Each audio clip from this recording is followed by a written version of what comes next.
Thanks so much, Jordan. Welcome.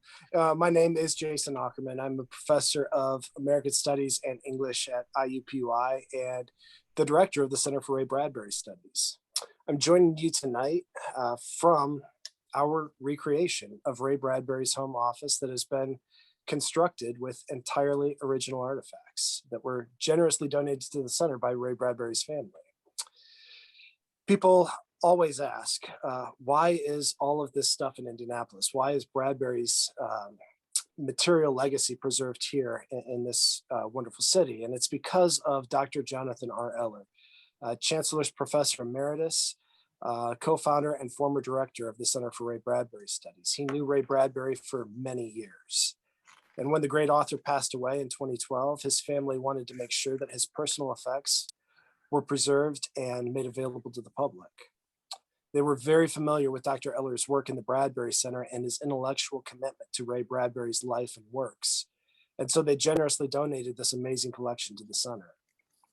We're here tonight to explore a topic that meant a great deal to Ray Bradbury, the human heart. And we're going to try to approach it from an emotionalist, scientific, and historical perspective. We're excited to share some of our Bradbury insights with you, as well as provide a perspective on the human heart from our friends at the Medical History Museum. Before we get into the program, I just want to take a quick minute to introduce you to our panel. You've already heard from Jordan Brinker. Jordan is the Bradbury Center's web marketing manager.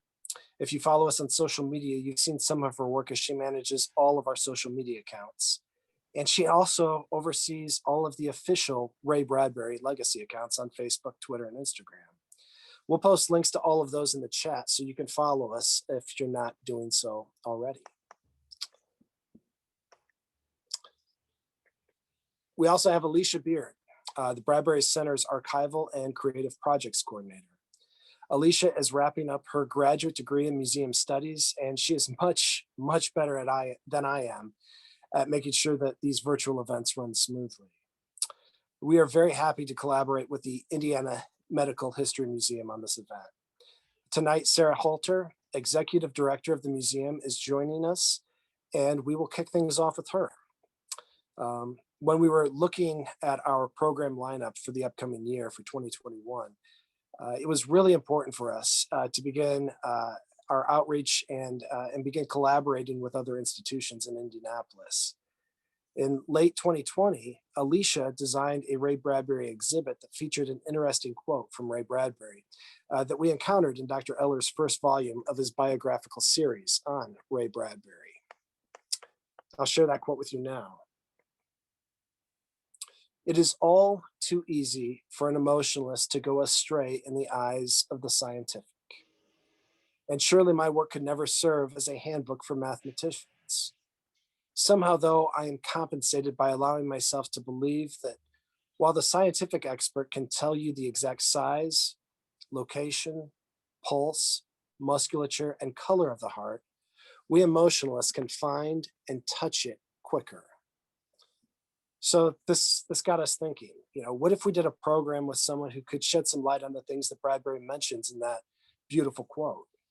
What is the exact size, location, pulse, musculature, color of the heart? And how has our medical understanding of the human heart evolved over the years? And of course, where do we see the emotionalism that Bradbury mentions manifest in his own work? That's when we reached out to Sarah Halter to see if she would be interested in collaborating with us and sharing some of her knowledge on the topic through her work in the Medical History Museum. So Sarah, thank you so much for doing this. We're going to turn things over to you. The floor is yours. Thank you. I'm going to share my screen. I have some images to share with you.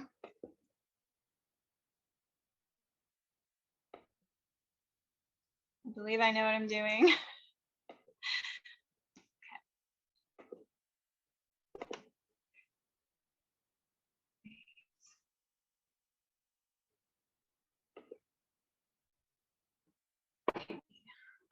Thanks, Jason. As you all just heard, I'm the executive director of the Indiana Medical History Museum.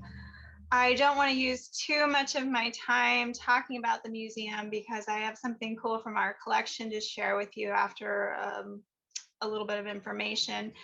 But I hope you'll all get out there for a tour someday. And in the meantime, you can check us out on our website at www.imhm.org. Just in case some of you are completely unaware, the Indiana Medical History Museum is housed in the beautifully intact pathological department of Central State Hospital on the near west side of Indianapolis. The old pathology building, as it's known, is one of the earliest pathology laboratories in the country, and it was considered one of the most modern in the world when it opened in 1896. The facility was established in order to scientifically study the physical causes of mental diseases and then find more effective and less traumatic treatments for them. When the facility closed in 1968, most of the original furnishings, equipment, records, the library collection, and specimens, all of these things were still intact, and the building was largely unchanged. Within a year, it reopened as one of the most unique historic sites in the state, and in 1972, it was added to the National Register of Historic Places. And you can see what a treasure it is with the photographs here. There is some kind of artsy filter on these, but it looks almost as good in person, I promise. So, oops, I've gone too far. So back to the task at hand. So the heart has simultaneously been viewed both medically and sort of more philosophically for millennia, and intertwined with both of these were religious views of the heart as well. In ancient times, the Egyptians, the Greeks, the Romans, and Mesoamericans all saw the heart as basically the seat of what we would recognize as the human soul. The papyrus here depicts an Egyptian ceremony in which the heart of a deceased person is removed from the body and weighed against a feather, the feather of truth, to test its virtue. Even though they didn't understand its function or physiology, they did recognize that the heart had some function in sustaining life. The Greeks had even seen the heart as a source of body heat and had speculated about its relationship with the lungs. They also observed its pumping action. Later, the Roman physician Galen studied the body, or in many cases made assumptions about the human body, including the heart, based on what he had observed dissecting animals. These were mostly quadrupeds. He described valves and ventricles. He was beginning to understand the difference between veins and arteries, though he didn't understand circulation. But much of what he said, in general, not just about the heart, was largely wrong, or at least partly wrong, and sometimes a lot worse than that. Nevertheless, his medical teachings were accepted as truth until almost 1,500 years later. Much of medieval medicine was based on his teachings, and very few physicians were doing much experimentation or hands-on research of their own. Human dissection at this time was still banned across Europe. So until fairly recently, physicians really didn't have a very clear understanding of the heart and how to treat heart conditions, although they did recognize that things could go wrong with it. In fact, until the 16th century, they really weren't even on the right track at all. Galen's understanding of the heart and other body parts and functions was just accepted without question. And when accidental observations, and I say accidental because human dissections were extremely rare at this time, when accidental observations were made that contradicted Galen's teachings, they were just assumed to be anomalies. So the medical perspective is not completely absent from ancient times through the Middle Ages, but in Europe at least, it was largely unstudied. A totally different story in the Arab countries. So there were no imaging techniques that allowed physicians to view the heart of a living person. There was one sort of accidental exception in 1651, a man with a pretty catastrophic chest wound that left a large hole, allowing physicians to sort of peer in and even poke at his living, beating heart. Somehow he survived. But there weren't ways to look inside the body while the person was alive. Exploratory surgeries weren't really possible. And in fact, surgeries in general were pretty rare. Only very superficial procedures or procedures that were done in life and death situations were very common until relatively recently. And I mean like the mid to late 19th century. For most people, including physicians, the heart was more associated with emotions than anything medical. Love and passion, also personal characteristics like faithfulness, courage, and strength. As with the idea that the heart was the source of life and the location of the soul, these emotional associations, the kind of metaphysical perception of the heart as the source of all of these things that set us apart as humans, were also found across cultures too. In Christianity during the Middle Ages, the heart became a symbol of Jesus Christ and his love. You have the concept of the Sacred Heart. And during this period, when the Crusades were raging, the heart also became a symbol in heraldry. Excuse me. It took longer, though, for our medical understanding of the heart to evolve.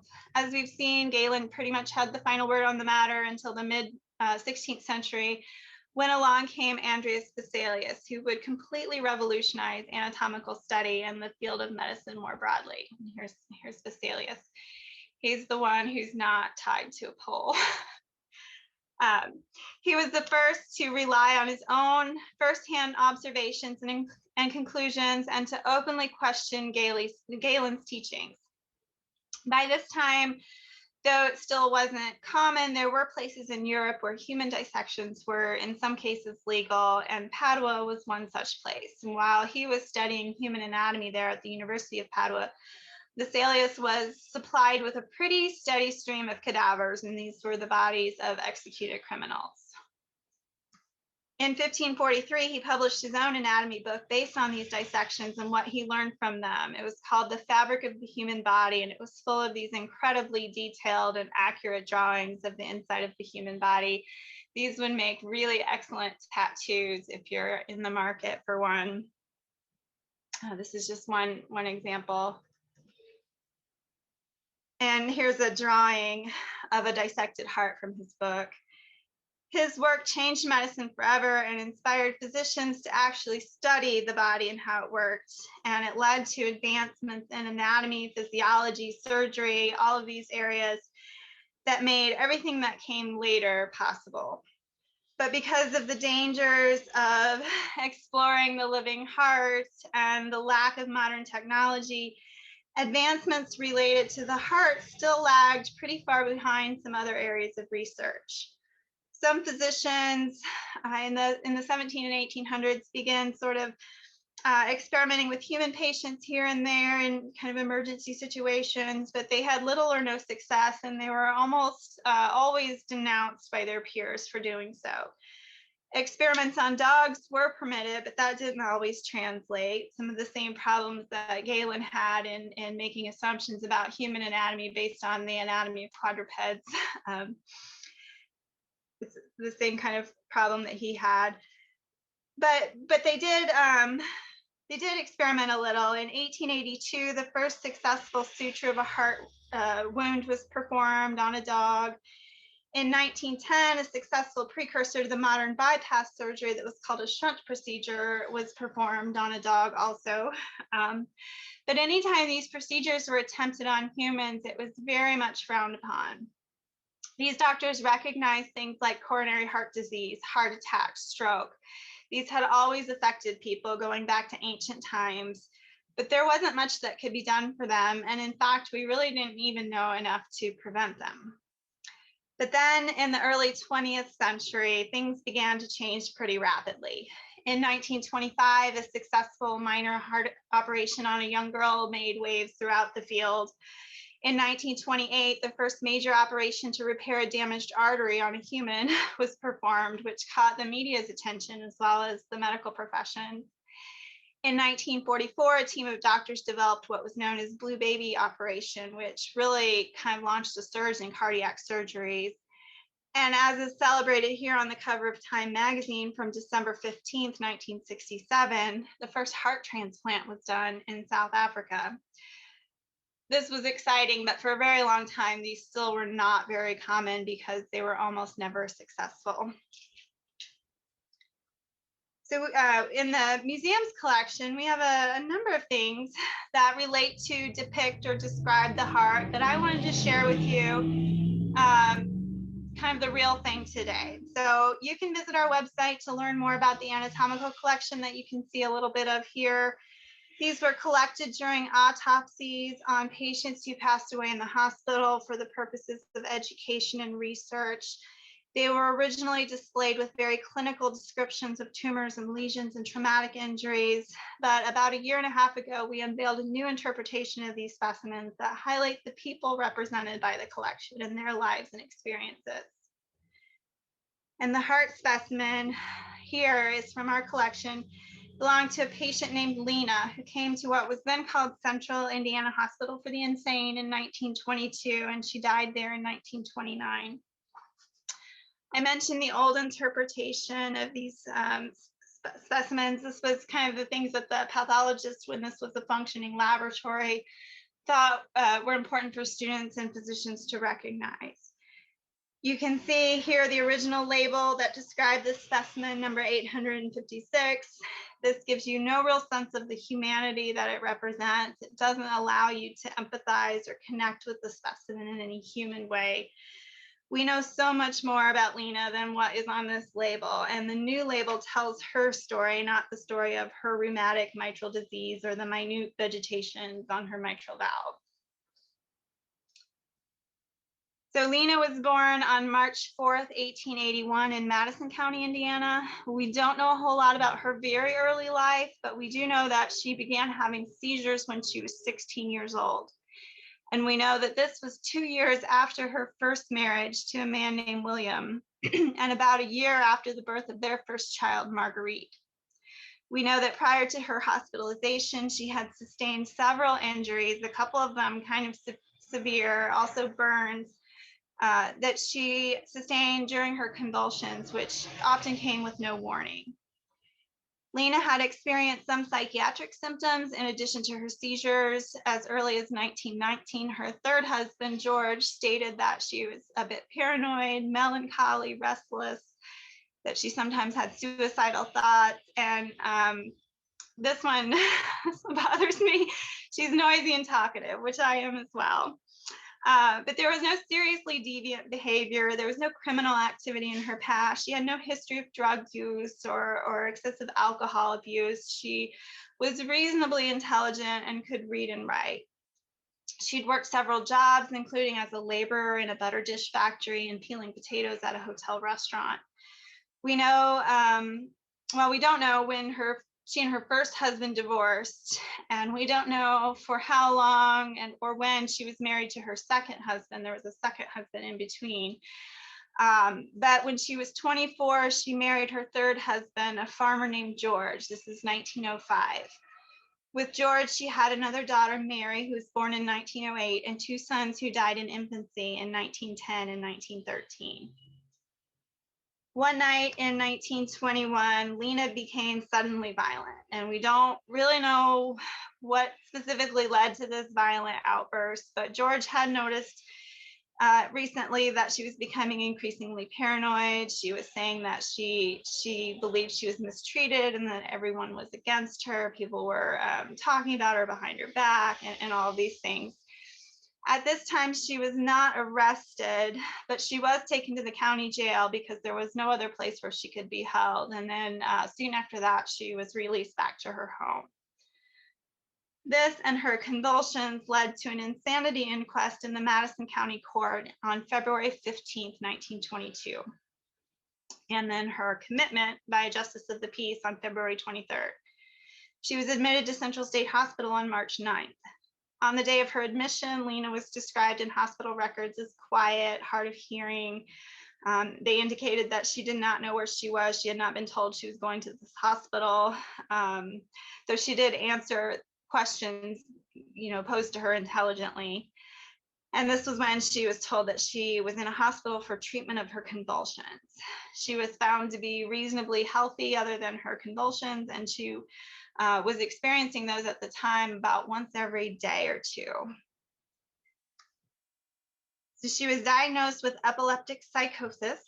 It was noted in her admission papers that she had an uncle who had hanged himself, and this was pretty routine at the time.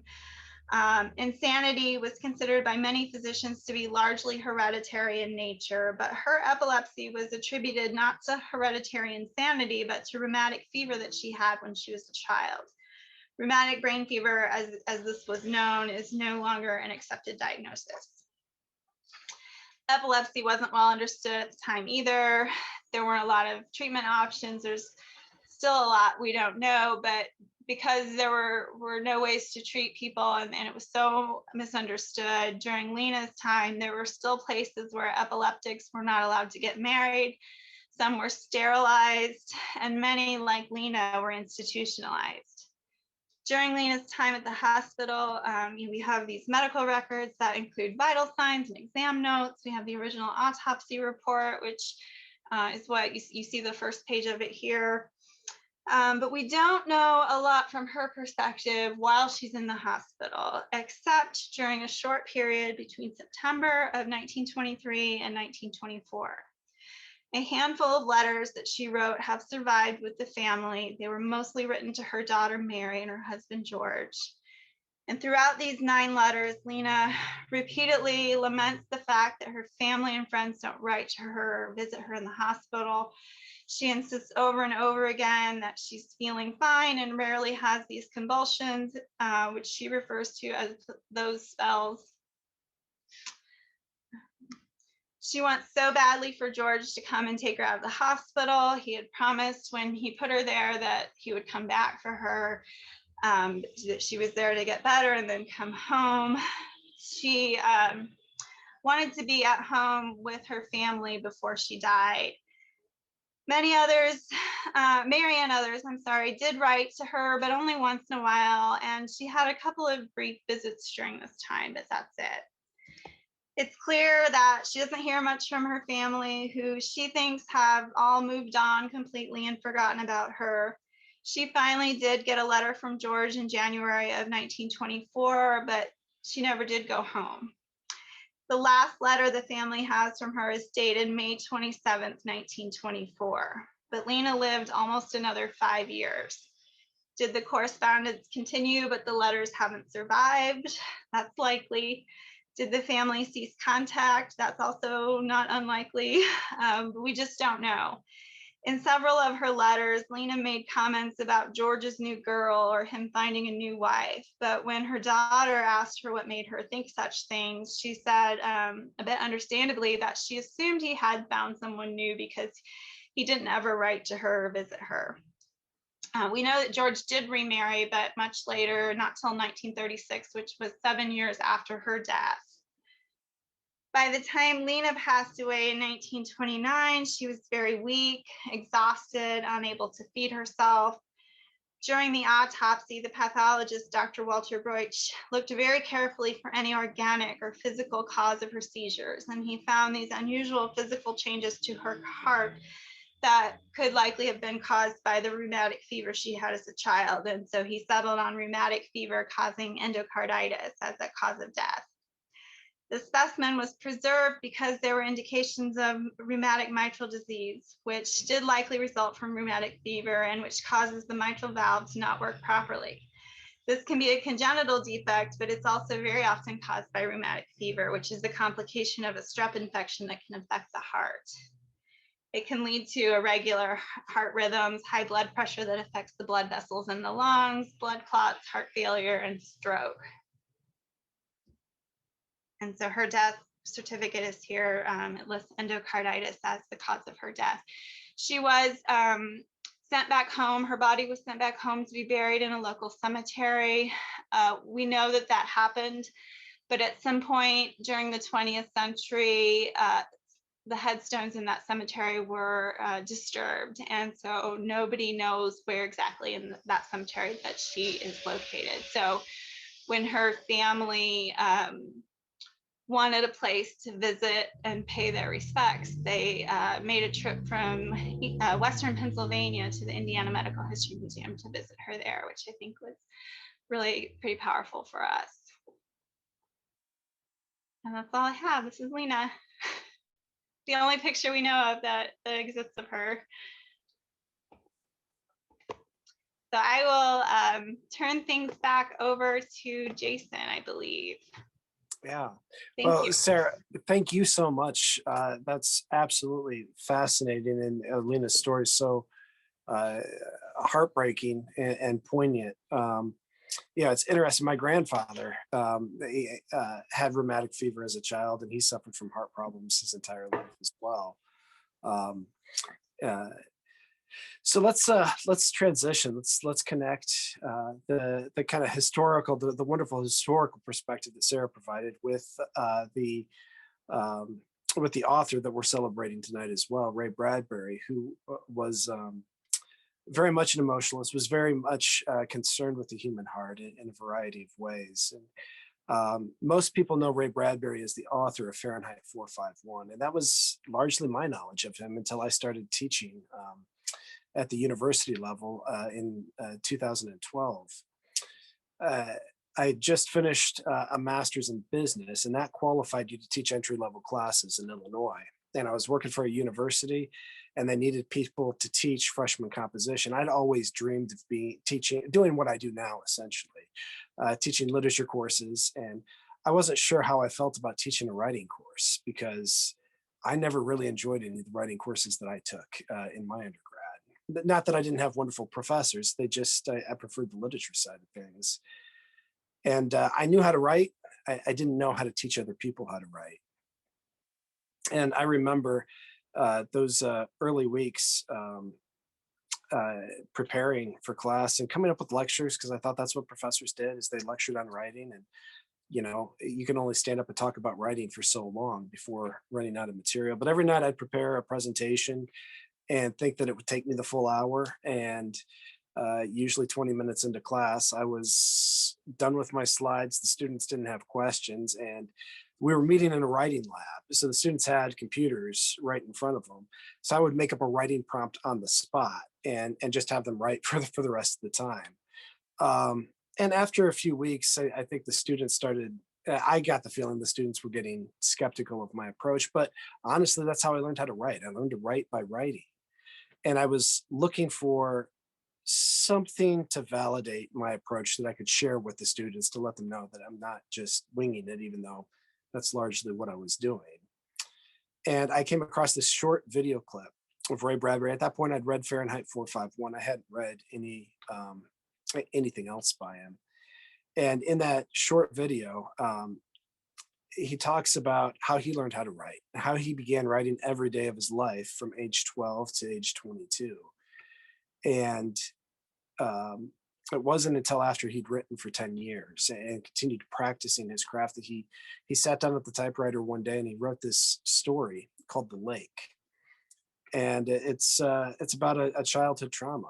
He lost a friend, a little playmate of his when he was 8 years old in Lake Michigan. She never came out, and she drowned. And what was this strange thing called death?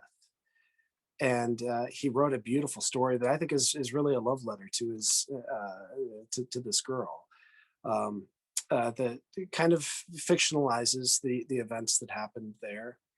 And I read the story. I watched the clip, and I thought, well, I've got to at least read this story. And so I picked up a copy of Ray Bradbury's October Country and read the story. And next class, I shared the video clip with my class and read the story to them. And Ray Bradbury's been a part of my teaching curriculum ever since. And the story is so emotional. I have a hard time reading it out loud without getting choked up, because he's reminiscing about our earliest encounter with love, and that's it blurs the lines between platonic friendship and true affection. Um, and the way that he describes the innocence of that love before bodies and morals and other things kind of evolve and get in the way and complicate things, how simple that love is. And I've always appreciated that story. That's one of my all-time favorites. I also am also really partial to The Electric Grandmother, or I Sing the Body Electric, as it's most popularly published today. And that's about a family who loses their mother. And so the father goes and purchases a robot grandmother who's never going to die and never going to love them. And the youngest daughter has a very hard time accepting the grandmother and believing that she's not going to leave her like her mother does. I'm not going to ruin the ending for either one of those stories for you. You can find I Sing the Body Electric. It's the title story for one of Ray Bradbury's collections. And of course, The Lake is in the October Country. So highly recommend checking those out if you're looking to read more Ray Bradbury. And I think I'm handing things over to Alicia. Alicia's got some stories and some ideas from Bradbury that she wants to share as well. You're handing things over to Jordan. I got them mixed up. I'm going to hand things over to Jordan now. Hello. My bad. Sorry about that, Jordan. How dare you take away my spotlight? So I, unfortunately, unlike Jason, did not have teaching experience with Bradbury. But when I came on to the words are hard. When I came on to the Bradbury Center, one of the things that was suggested to me was read a lot of Bradbury, because prior to this, I had read a single Bradbury story in the 7th grade. So I had some research to do. And one of the stories that I came across that really just got my warm fuzzies was Tomorrow's Child by Ray Bradbury. And to give a brief summary, so we get Peter and Polly Horne, and Polly is going into labor. And this is a Bradbury universe, so it's very futuristic. And instead of having a doctor deliver the baby, they've now got a contraption that will deliver the baby for you. And things go awry, as they do during labor. And instead of, some kind of child emergency, in this emergency, the baby is born into a different dimension. And thus we have our lovely blue pyramid baby. And the baby's name is Pi, not to be confused with Life of Pi. This is a different Pi. This is Blue Pyramid Pi. So the parents are confused, distraught, obviously. But they kind of are trying to figure out, how do you deal with a blue pyramid baby? They're kind of keeping it from the neighbors. They're not really telling anyone. The mother is going through ups and downs and possibly a little bit of postpartum. But the warm fuzzy alert happens when the parents are trying to figure out, what do we do? How do we function? And they're talking to the doctor, and the doctor's like, well, we can't figure out how to pull Pi into this dimension, but we have figured out how to bring you into Pi's dimension, should you choose. And I will be reading that little excerpt from the book that I love. Here we go. It's from I Sing the Body Electric, by the way. Click. The humming noise stopped. The hood lifted from Horne. It was all over. They were in another dimension. He heard Polly cry out. There was much light. Then he slipped from the table, stood blinking. Polly was running. She stopped and picked up something from the floor. It was Peter Horne's son, a lively, pink-faced, blue-eyed boy, lying in her arms, gasping and blinking and crying. The pyramid shape was gone. Polly was crying with happiness. Peter Horne walked across the room, trembling, trying to smile to himself and hold on to Polly and the child both at the same time and weep with them. Well, said Walcott, that's the doctor. Standing back, he did not move for a long time. He only watched the white oblong and the slim white rectangle holding the blue pyramid on the opposite side of the room. An assistant came in the door. Shh, said Walcott, hands to his lips. Flip this page. They're going to want a while. Come along. He took the assistant by the arm and tiptoed across the room. The white rectangle and the white oblong didn't even look up when the door closed. This got my warm fuzzies because these parents were so confused with their blue pyramid baby, but in a very Bradbury turn of events, they're able to be with their child in this other dimension and give that baby security and love and just feel happy. And I absolutely cried when I finished this story because it was so cute and wholesome. And it just really got that signature Bradbury emotionalist perspective that he does so well. And that's my fun little story time. But another side little story time, we actually participated in this event in June or July with the Vertigo Theater and the Ghost River Theater Company, where they did this magical theatrical performance of Tomorrow's Child, but it was very different because they wanted you to get the whole audio experience. So you were blindfolded at home, you had your headphones on, you were in a dark room. It was a completely otherworldly experience. And I would highly recommend, even if you're just going to read or listen to Tomorrow's Child, to listen to it on an audiobook and just fully absorb all the feelings, all the noises, all the Bradbury. And with that, I'm going to pass you guys on to Alicia. Thank you so much.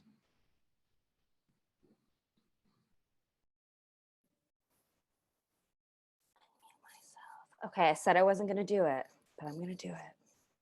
She packed my bags last night, pre-flight. 0 hour. Can you guys guess what my book 9 is? a.m. And I'm gonna be high. All right, so one story that really touched me comes from The Illustrated Man. So it's a short story called The Rocket Man. So hopefully most of you are familiar with the song that just played, Elton John's song. It's called The Rocket. Well, it's just called Rocket Man. The story by Bradbury is called The Rocket Man. So I remember hearing this song growing up, and there was even a funny commercial that played for a while, how no one knew the actual words and everybody was just mumbling along. So it always seemed like such a happy and upbeat song to me. So when I started working at the center last May, The Illustrated Man was the first Bradbury story that I read. And I was shocked when Jason told me The Rocket Man was what inspired Elton John's song. Because if you've read The Rocket Man, you know it takes on a very different tone than the song, at least in my opinion. The song is written from the point of view of the Rocket Man himself. He says, and I think it's gonna be a long, long time till touchdown brings me round again. I'm not the man they think I am at home, but I never considered that the Rocket Man was sad.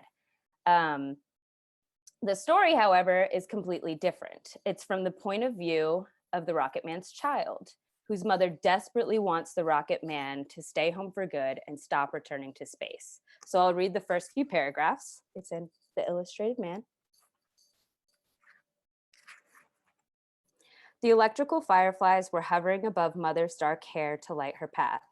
She stood in her bedroom door, looking out at me as I passed in the silent hall. You will help me keep him here this time, won't you? She said.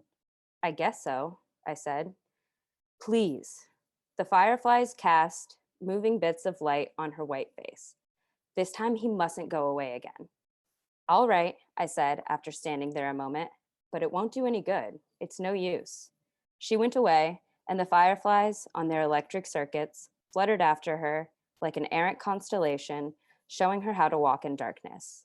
I heard her say faintly, we've got to try anyway. So the story goes on. The Rocket Man comes home. He's happy to be with his wife and his child, and his wife is elated that he's home. But they don't succeed in convincing him to stay home. Who could compete with space? His son even asks him at one point, what's it like in space? And he answers, it's the best thing in a lifetime of best things. I think one of the saddest things is how conflicted the Rocket Man is. He tells his son at one point, every time I'm out there, I think, if I ever get back to Earth, I'll stay there. I'll never go out again. But I go out, and I guess I always go out. So after staying with his family for just a few days, he ultimately decides to head back out to space. So he tells his son, well, I've decided. Next time I come home, I'm home to stay. But I am going to ruin the ending for you. Spoiler alert. There is no next time because he dies on that trip. And so now there are times when I hear the Rocket Man by Elton John and it makes me cry. Bradbury's story is tragic and heartbreaking, and it really hit me in a way that the song never did. Jason and I argue about this a little bit. Jason hears the song and he's like, how could it not make you sad? From the first time he heard it, it made him sad.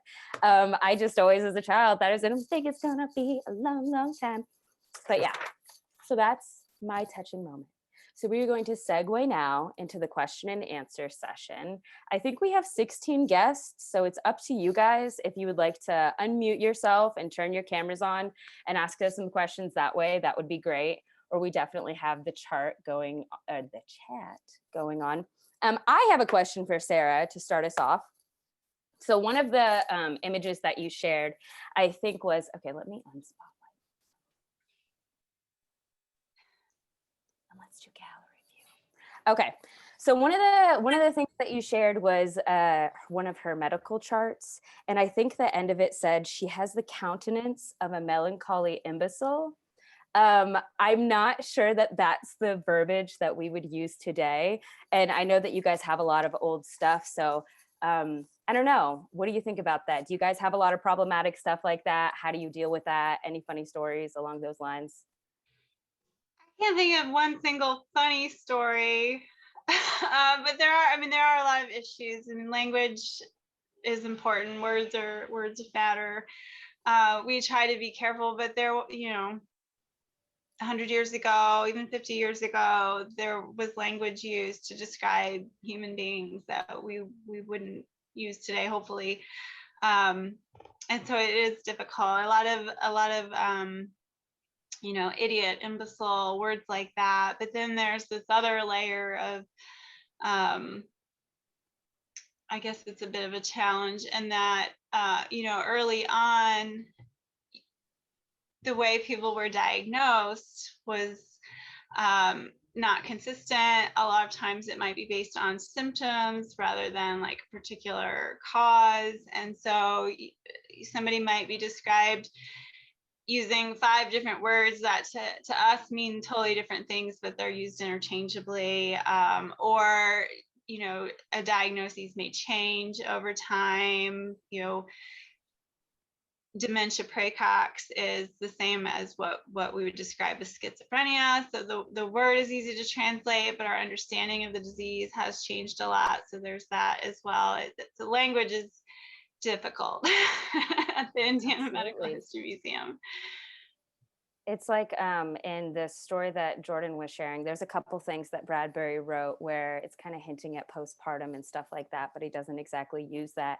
And there's some tones that are problematic that we would not use the same today. But yeah, and before, up until probably the late 19th century, or maybe the turn of the last century, there were also, when you're looking at more informal documents, you see a lot of euphemisms being used. There are a lot of diseases that people don't discuss, that are taboo, or regional variations of words that you might have one thing in Ohio, but in Arkansas it's something totally different, and none of them really are easy to kind of unpack just based on the word itself, because some of them are like flowery euphemisms, some of them are blatantly racist, some of them are very sort of ethnocentric words as well, or blaming diseases on other cultures. I think a lot of people think of syphilis that it's the French disease or it's the Italian disease or whatever, depending on where you are. But that was true for a lot of diseases, and so in those informal documents you see a lot of that too. very interesting. Very interesting. So we do have a question. Emily Olson says, thank you so much for such a cool event. I'm super curious about what each of your first Bradbury stories were. So like Jordan, I read Bradbury in school, but we read Fahrenheit 451 when I was in 9th grade. So that was my first one.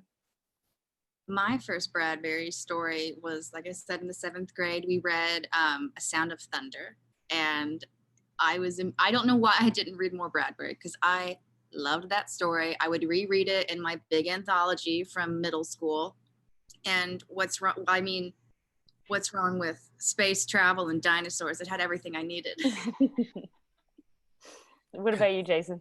For me, it was actually after college. I got through middle school, high school, and in high school we were assigned Brave New World and a lot of post-apocalyptic stuff, but for whatever reason Fahrenheit 451 did not make the cut, and I majored in English, and Fahrenheit 451 had been on my list of things that I wanted to read as soon as I wasn't assigned things to read. And so right out of college I picked up Fahrenheit 451.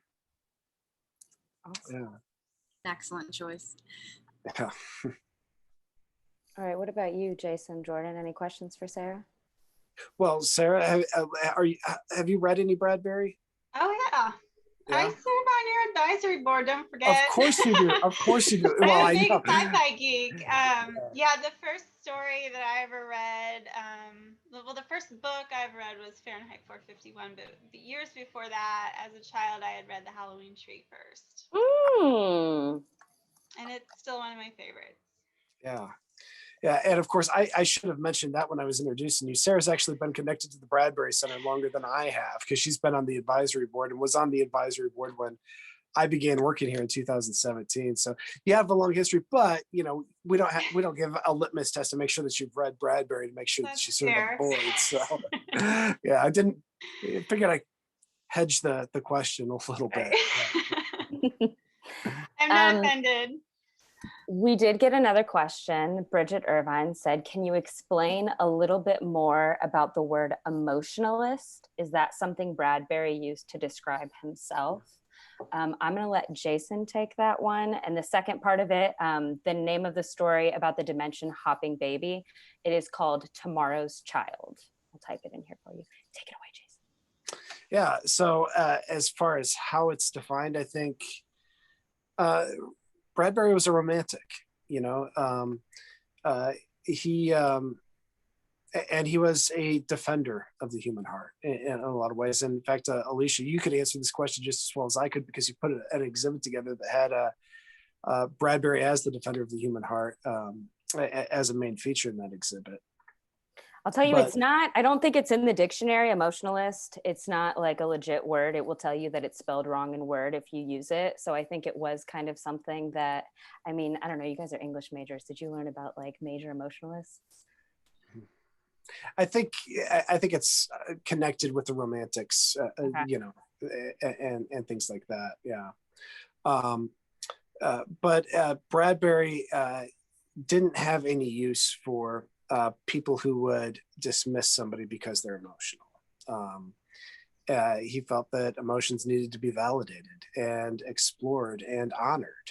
And that just comes through in so many of his stories. I think of, one of the sadder stories, one of his longer stories, Next in Line. Yeah, about a husband and wife, and they're in an emotionally abusive relationship. The husband's very emotionally abusive to his wife, to the point where, I'll ruin the ending, he ends up killing her through his abuse, not by anything physically that he does, but he just kind of sucks her soul. And he was always very, very interested in how human beings interact with each other, and why do we do the things that we do, and what is human interaction going to look like when we begin to expect more from the technology that we're addicted to than from each other. And he's writing about the stuff in the 1940s and 50s, which is, Bradbury, science fiction is a genre that tends to age very poorly because it's based on the scientific knowledge of its time. And that tends to be its focus, especially if we're talking about hard science fiction. Bradbury never wrote hard science fiction. He was always concerned with the human element, with the human heart. And that lends an air of timelessness to his stories that you don't see in most golden age science fiction authors.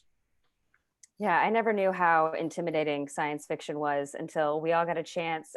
The World Science Fiction Convention was virtual this year, so Jordan and I were lucky enough to get to attend some of the panels.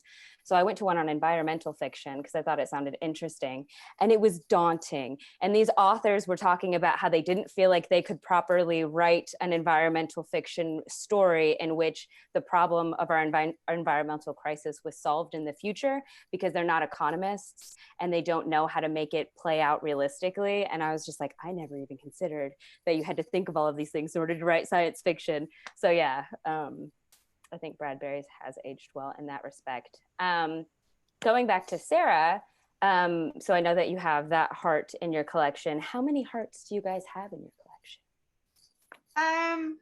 That's the only one that is recognizable. We have a large collection of histological slides, and some of that is heart tissue. We also have a lot of models and charts and things like that that are sort of recreated hearts, but not the real thing. Awesome. What's your favorite piece in your collection? Oh gosh, in every room I'll tell you something different. we have something in our anatomical museum that was not from a patient. It was something that was donated to the museum, gosh, maybe 15 years ago now. Maybe longer, I might be wrong. It was done by a medical student back in the 1930s, and it's a brachial plexus. So it's the nerves of the arm, starting with the spinal cord. All of the nerves sort of run down your shoulder, across your sort of armpit, down your arms into your fingers. And this poor guy had to dissect the arm of his cadaver, very delicately remove all of these nerves. And then the part that seems really tedious to me is the poor guy had to label it all, all the different nerves. And I've always thought that would be a really cool tattoo also. Maybe not for me, but someone should do it. Someone out there should get the brachial plexus tattooed, like starting on their Would be back. awesome. Yeah. Take a neurologist with you to the tattoo parlor to get it right. That accuracy is important. But that's probably one of my favorites. I have a lot of favorites, but that one's just so rare. I've never seen another one of those anywhere. That's awesome. Jordan wants to know, what's the weirdest piece in your collection? That depends on your perspective. So I just told one of our interns this the other day. Orthopedic surgical instruments are the scariest things that have ever come out of medicine. Like, instruments for cutting bones and things like that, or screwing bones together. Those are pretty creepy. I love taking our bloodletting collection out places like to libraries and schools, because it always freaks people out. We have some Civil War era amputation kits that I love to show to kids. And then we have, I think what adults are creeped out by,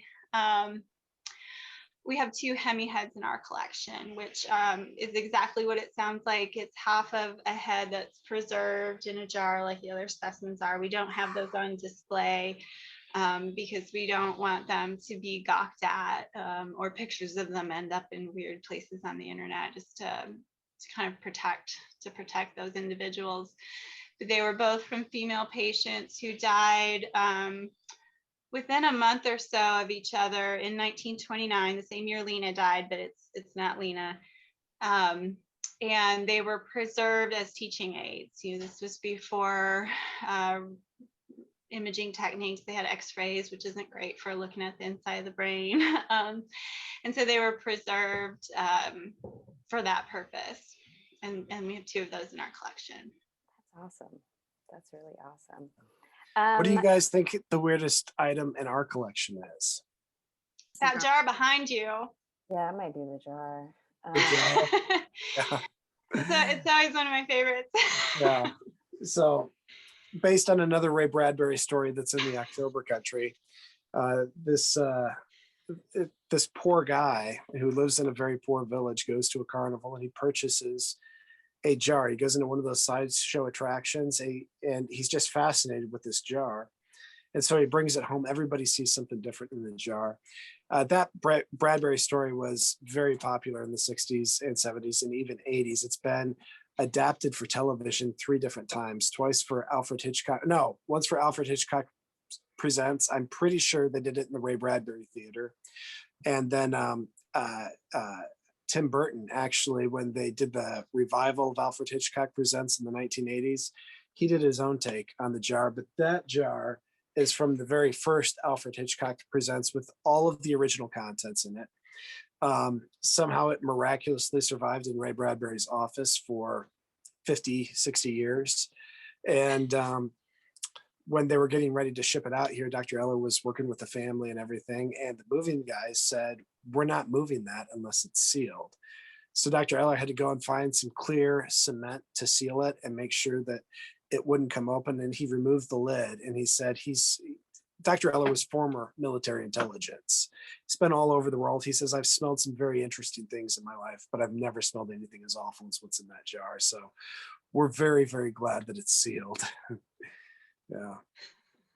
Absolutely. Okay, we got some more questions.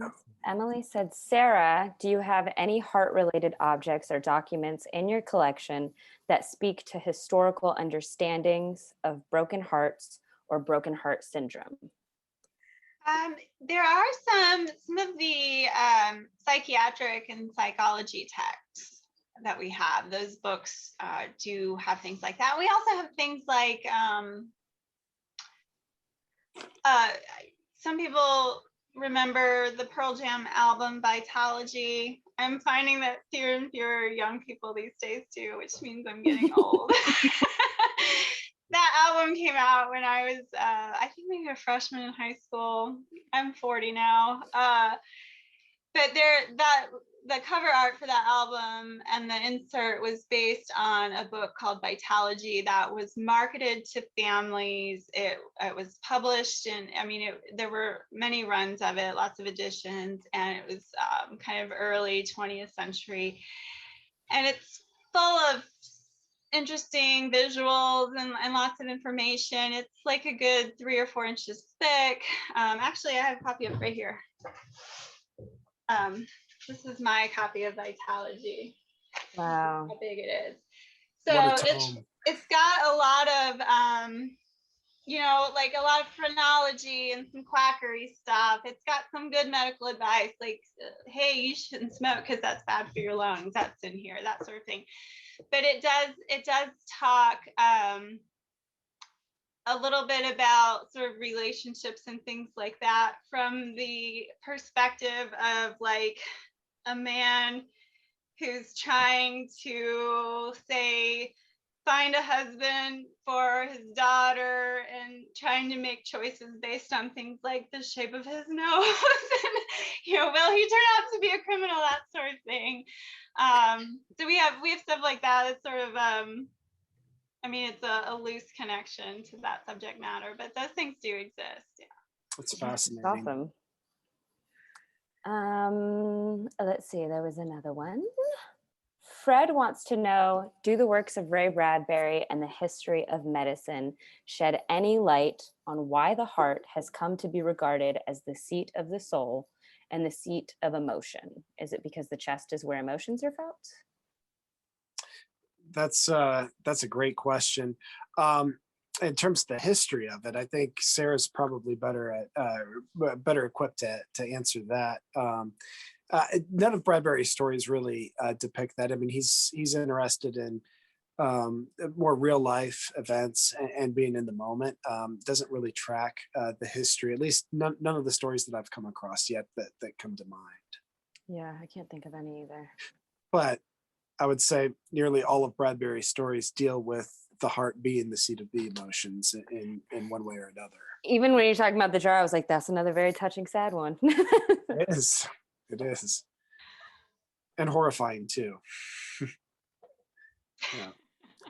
I don't know, Sarah. What do you think? Like, why is the heart the seat of the emotions? I mean, it's hard to pinpoint exactly when that sort of concept enters like human civilization, but it seems to go back to ancient times, and it seems to go across cultures too. That it's sometimes it's not just the heart of or the seat of our emotions, but it's sometimes connected with our intellect and our thinking as well. The ancient Egyptians had more of that leaning too, but it tends to usually be associated with sort of the seat of the soul and the seat of emotions, and it's very likely just as simple as the fact that like we don't know what the heart looks like back then. We don't know what it does exactly, but we can definitely feel that when we're worked up and excited that our heart races. And so I don't think you really need to be like a scholar of like early modern medical history to see that link between sort of the heart as the source of life and its sort of agitated motion, and then connecting that with emotions like passion and things that kind of get our heart rate up and stuff like that. Most theories are somehow related to that. I definitely feel my anxiety very strongly in my heart. Deb asked, I think, feel free, Deb Patrick, to jump in if this is not your exact question. Do you have a Bradbury story that is appropriate for adults today? I am ready for this. Go for it, Jordan.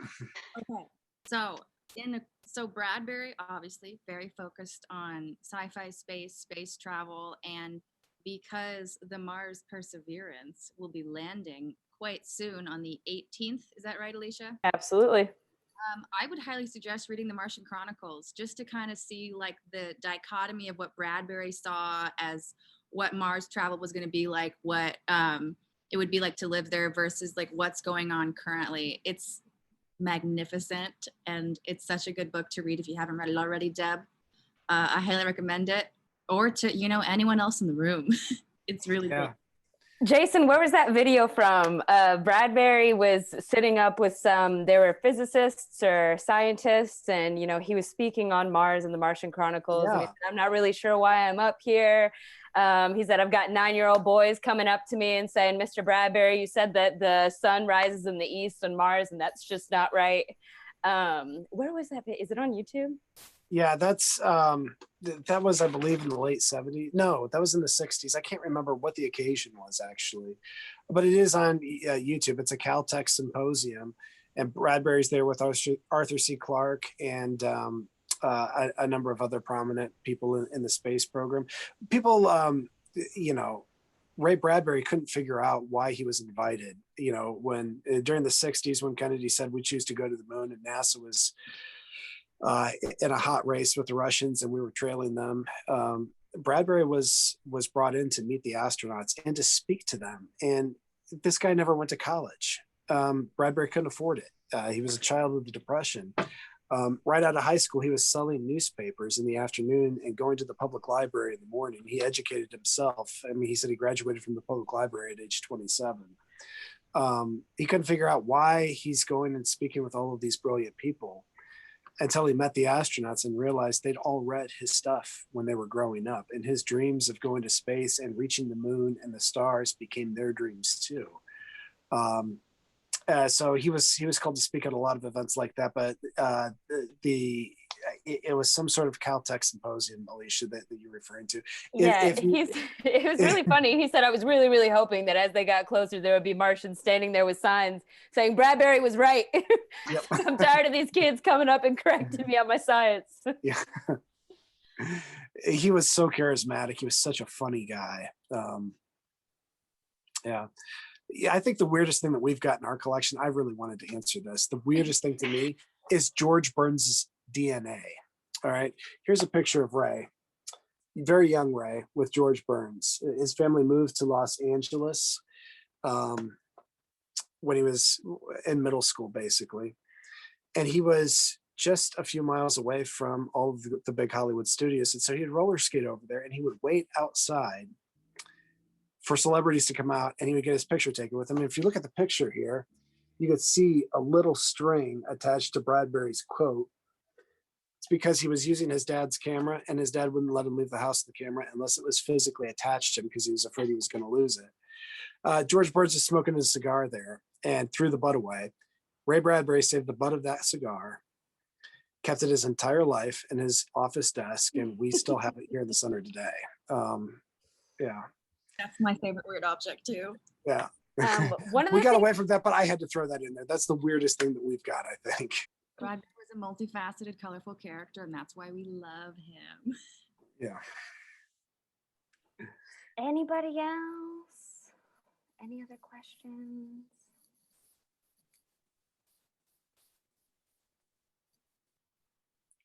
I think we're about 6 minutes past our expiration date.